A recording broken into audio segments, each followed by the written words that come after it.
So I finished reading Talk to Me at Midnight by Stephanie. I don't want to say your last name because I feel like I'm going to say it wrong. It's Harina. Now, this book is set in majority in the Philippines and one other place. I forget what the other place is, which is, of course, where the beginning of the book takes place with Yannie. If I'm saying her name wrong, I'm sorry. And she is she is working on becoming a teacher. I would call it my student teaching. I believe they call it their practicum or internship, where she is teaching kindergarten, and during an observation, her phone rings. It looks really bad for her. So at midnight, she gets a call from that same number, and it was like a milk tea company. And the guy's looking for a girl, and let's just say he doesn't make a great impression. So there's another guy who's like, get off the phone. Stop harassing this poor girl. Now, she is dealing with a lot of things. And eventually her father comes in and gives her mother an ultimatum, which was pretty much like, you need to move to the Philippines and you're taking her with you. So he sets up a new internship for her at LIAM, which is an institute where she can finish her practicum. And that is where she meets the guy she has been talking to at midnight. So after that first phone call, she still is talking to the guy, not the guy who was harassing her, the guy who stood up for her. They started having conversations at midnight, creating this friendship, some slight flirting.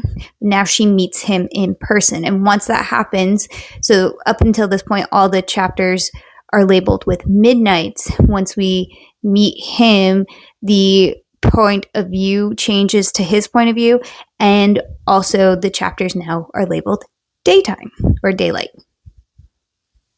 I think it's daylight. So I do think that was a very interesting way to shift perspectives. Now, I do wish there were moments in the book where we were still getting her perspective, because there was like an important, I think it's an important conversation that she had with a friend from where she was that we didn't get to be a part of. We just knew it happened. We didn't get any information on it because we were listening to, or we were reading Ash's perspective, and she didn't tell him about that because she is very professional, very closed off, especially in person. And so we don't get a lot from her. I think she's just so worried about how people are going to view her and potentially view this relationship, because like all the girls at her school, where he is also created this curriculum for, are like in love with him. So she's like, well, I don't want all the girls to hate me because I talked to him and he likes me as a friend, when he actually likes her as more than a friend.